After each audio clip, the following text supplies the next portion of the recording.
سوچئے اگر آج آپ ہاتھ اٹھا کر اللہ سے دعا کریں اور اللہ ترنت اس دعا کو قبول کر لے۔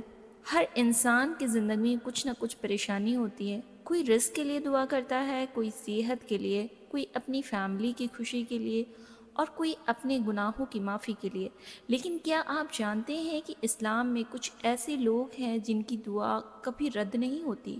مطلب ان کی دعا کبھی بیکار نہیں جاتی، ہمیشہ قبول ہو جاتی۔ ہمارے پیارے آقا حضرت محمد صلی اللہ علیہ وسلم نے ہمیں بتایا ہے کہ کچھ لوگوں کی دعا اللہ کے نزدیک بہت مقبول ہوتی ہے۔ ان لوگوں کی دعا اور اللہ کے درمیان کوئی پردہ نہیں ہوتا۔ آج کی اس ویڈیو میں ہم جانیں گی کہ وہ کون سے لوگ ہیں جن کی دعا اللہ ترنت قبول کرتا ہے۔ سب سے پہلا انسان جن کا ذکر حدیث میں آتا ہے وہ ہے مظلوم، یعنی وہ انسان جس پر ظلم ہوا ہو۔ نبی پاک صلی اللہ علیہ وسلم نے فرمایا کہ مظلوم کی دعا سے ڈرو، کیونکہ اس کی دعا اور اللہ کے درمیان کوئی پردہ نہیں ہوتا۔ اگر کسی انسان پر ناانصافی ہوئی ہو، اس کے ساتھ غلط ہوا ہو اور وہ اللہ سے دعا کرے تو اللہ اس کی دعا ضرور سنتا ہے۔ اس لیے ہمیں کبھی بھی کسی پر ظلم نہیں کرنا چاہیے، کیونکہ مظلوم کی بد دعا کبھی بھی لگ سکتی ہے اور اس کی دعا اللہ ترنت قبول کرتا ہے۔ دوسرا انسان ہے جس کا ذکر حدیث میں آتا ہے کہ وہ ہے مسافر، یعنی سفر کرنے والا انسان۔ جب کوئی انسان سفر پر ہوتا ہے تو وہ گھر سے دور ہوتا ہے اور اس کا دل اللہ کی طرف زیادہ جھکا ہوتا ہے۔ سفر میں انسان زیادہ اللہ کو یاد کرتا ہے اور اس پر بھروسہ کرتا ہے۔ اس لیے نبی پاک صلی اللہ علیہ وسلم نے فرمایا کہ مسافر کی دعا بھی قبول ہوتی ہے۔ اگر آپ کبھی سفر پر جائیں تو اللہ سے زیادہ دعا کریں، کیونکہ اس وقت دعا قبول ہونے کی چانسز بہت زیادہ ہوتے ہیں۔ تیسرا انسان جس کا ذکر حدیث میں ملتا ہے وہ ہے ماں یا باپ کی دعا اپنے بچے کے لیے۔ ماں باپ کی دعا بہت پاورفل ہوتی ہے۔ جب ماں اپنے بچے کے لیے دل سے دعا کرتی ہے تو اللہ اس دعا کو ضرور سنتا ہے۔ اسی طرح اگر ماں باپ غصے میں بد دعا بھی دے دے تو وہ بھی لگ سکتی ہے۔ اس لیے ہمیشہ اپنے پیرنٹس کی عزت کریں، انہیں خوش رکھیں، ان کی خوشی میں ہی اللہ کی خوشی ہے۔ چوتھا انسان جن کا ذکر اسلامک روایت میں ملتا ہے وہ ہے روزہ رکھنے والا انسان۔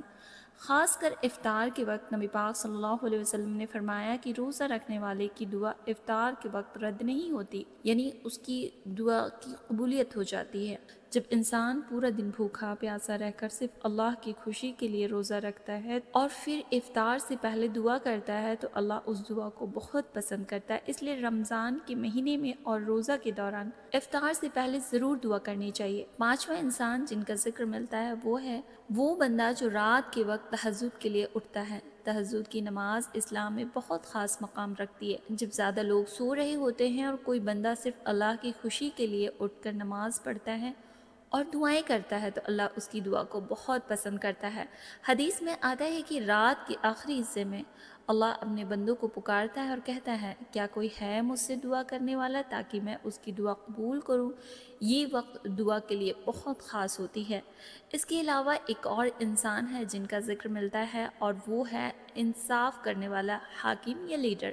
جو انسان لوگوں کے بیچ انصاف کرتا ہو اور سچائی پر چلتا ہو، اللہ اسے بہت پسند کرتا ہے اور اس کی دعا بھی قبول ہوتی ہے۔ لیکن صرف یہی نہیں، اسلام ہمیں یہ بھی سکھاتا ہے کہ دعا کرتے وقت کچھ ادب اور طریقے بھی ہوتے ہیں۔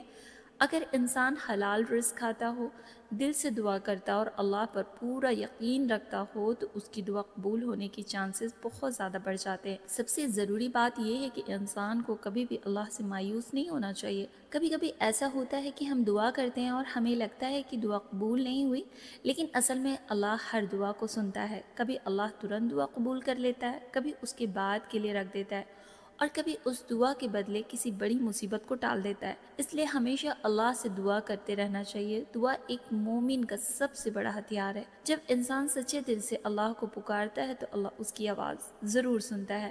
آخر میں بس اتنا یاد رکھیے گا کہ اللہ بہت مہربان اور رحمت والا ہے۔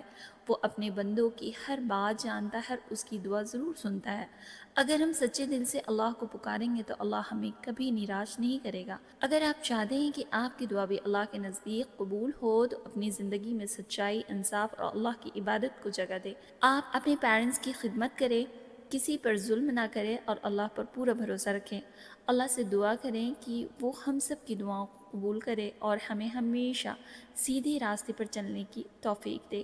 تو آپ سب کمنٹ باکس میں آمین ضرور لکھیے گا۔